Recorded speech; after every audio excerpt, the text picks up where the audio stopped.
Welcome in, ladies and gentlemen, to another episode of Talkin' Ball. Today we have a very, very special guest, being star Colorado Buffaloes forward Sebastian Rancik. Today we are going to talk to him a little bit about his leadership role on this team, as he is only a sophomore, but he is still one of the more senior guys on this team, although there really aren't any actual seniors except for Elijah Malone on this team. So a very, very young team, and he has emerged as a leader among that youth. So we're going to talk to him a little bit about that.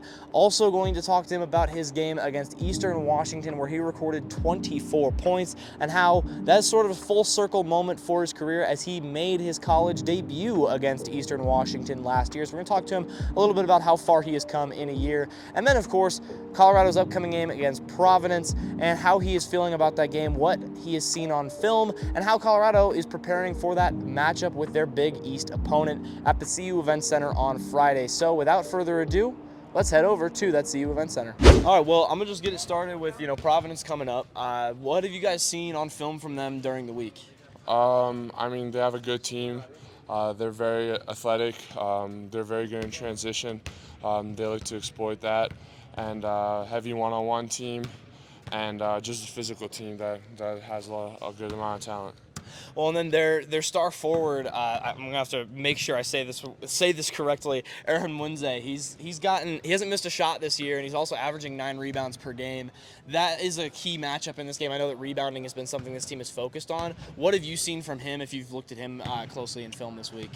We haven't watched much of it, but he just seems like a big physical five-man. Just kind of works in the post. Not a great shooter, but is a big guy in the post and physical body for rebounds and a really good rim protector. Well, and then their guards as well. Both their guards have been their leading scorers. Are those kind of the same question there? Are those guys you've looked at closely at all? We're going to watch more film on them tomorrow, but yeah, we watched a little, but their guards are very talented as well, can make some tough shots, and it'll be important for us to contain the ball and keep the ball in front of us. Yeah, and looking at your guys' team, sort of these slow starts to these first couple games, is there anything like that's been the main contributor to that? I wouldn't even say slow starts. I think we get off to the game pretty good. It's just like we can't separate. We get to a point where we're trading baskets and we get to like 8-9 points, but we can't like extend the lead, and then we let them come back. And so I wouldn't say necessarily slow start, but Coach Bo has been always saying it starts on defense, and that's been a focus this week. It's just defense, and rebounding, and that's what we got to do if we want to be successful on Friday. Absolutely, and Providence definitely a tough offensive team, so that'll be something that is definitely going to be a focus. But having it here at the CU Event Center, that student section has been packed out these first couple games, and they've been interfering with these opposing teams. Is that something you've been glad to see, and that has actually been contributing to your guys' success? No, of course. The student body is a huge part of our success. I love seeing the arena packed out, and the energy all the fans and the students bring us is amazing, and I really hope to see this place bumping on Friday. Oh, and speaking of energy, a lot of freshman energy on this team. As one of the more veteran leaders now, what would you say that you've seen from these freshmen and just this freshman group? A very talented group of freshmen, for sure. I can't even name one. We got 7 or 8 of them, I'm not sure. But they're all really talented. They all have their own skill sets, and they all bring something special to the table for the coaches. Well, and one of those guys who's gotten off to a really hot start has been Isaiah Johnson. What can you say about the start that he's gotten off to? He's a great player, very smart, but he's in the gym working hard. I see him a lot, and so it's not a coincidence that this is happening. He's a great player, very smart, as I said, and he's going to have a hell of a career. Well, and speaking of him, like that first game with having Dwayne Wade here, did you get to talk to him much? And also just like, what was it like having him in attendance for that first game? Obviously he's a Hall of Famer. It's great to meet him after the game and try and pick his brain and him giving me some knowledge. But when you're on the full floor, you kind of zone out everything, and I didn't really pay attention to him being here, or you just kind of play basketball. Well, he told one of our reporters that he does plan to come back for some more games. Is that something you might look to do maybe in the future? What do you mean? Just talk to him, pick his brain a little bit more, maybe get some mentorship from him? For sure. I mean, if he comes, I'll definitely ask him some questions, his thoughts. But yeah, now I need to concentrate on our team and how we can get better until Friday. Well, absolutely. And looking back as well at the last game, Eastern Washington, you made your college debut against Eastern Washington. Did that feel at all like a full circle moment playing them for the second time now?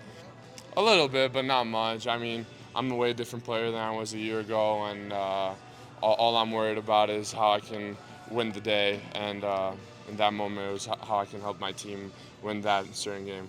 Well, and absolutely. And this team definitely different as well. What have you noticed as key differences in this team compared to the one that you were with last year? I would definitely say the competitiveness of the individuals, also the talent in a way, and just overall kind of like the hunger. But we still got a long ways to go. We're really young. I mean, we have 3 upperclassmen, I believe, 3 or 4. So we're really young, but that's not an excuse. We say that every day, and we just gotta keep getting better, stacking days, and play our best basketball in January, February, March. Well, that competition in practice has definitely been evident. Who has given you just day in and day out the toughest matchups when you're going up against him in practice? I mean, Felix Casares, he's probably one of our best perimeter defenders. Um, Andrew Crawford competes really hard in practice. He plays really hard. I'm really proud of him. Yeah, so I would say those 2 guys especially. But yeah, everyone, we all compete.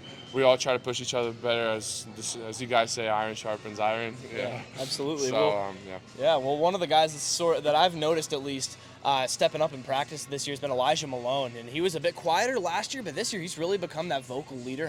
What have you noticed out of him? Oh, it's amazing. I mean, the leader he is for our group. Since we're very young, he's our only senior. It's his last year, so I'm really happy that he's starting to speak up, and he's doing a great job of bringing us closer together as a group and pushing us to go harder on the floor as well. Well, as far as you're concerned going into this season, I know you had that ankle injury just before the season started that caused you to miss a little bit of time, and of course the injury in Kansas City last year. How are you feeling just physically right now? I feel great. I feel really good. I mean, all things apart, I think I had a great summer. I was healthy. We had really good games in Australia.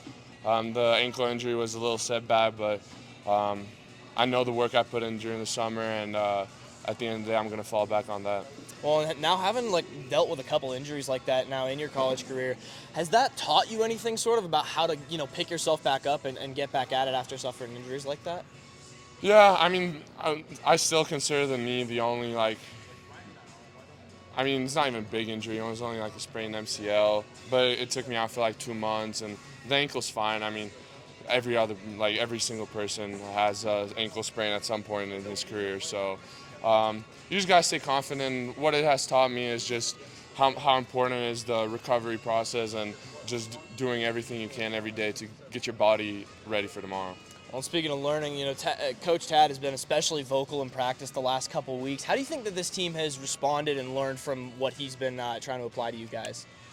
I mean, good. I mean, Coach Boyle is an amazing coach. I mean, if he wasn't, none of us would be here. So we all trust him, and his knowledge of the game is superior. And but we still got to get better and just try to learn every day more and more and take it step by step. Well, I mentioned earlier, you being one of the more veteran guys on this team. Now you kind of chuckled at that.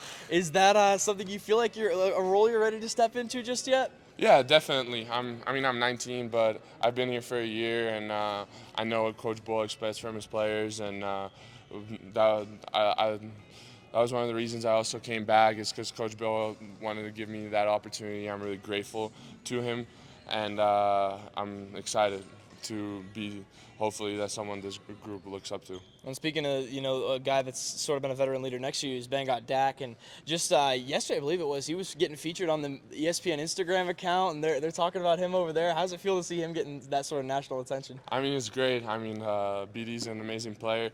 He deserves it, and he's a highlight reel. I mean, everything he does with his size, with his length, it's a highlight. So I'm really happy for him, and he deserves it. Absolutely. Well, last question. I've been asking everybody this. Who would you say is the funniest guy on this team? Funniest guy. I mean, it has to be Taco. Taco. All right, yeah. Just the way he acts and like, yeah, just Taco. All right, yeah. If you know, you know. Yeah. All right, well, I appreciate that. All right, It's been thank good you. to meet you. Yeah, Take care. All right. appreciate it.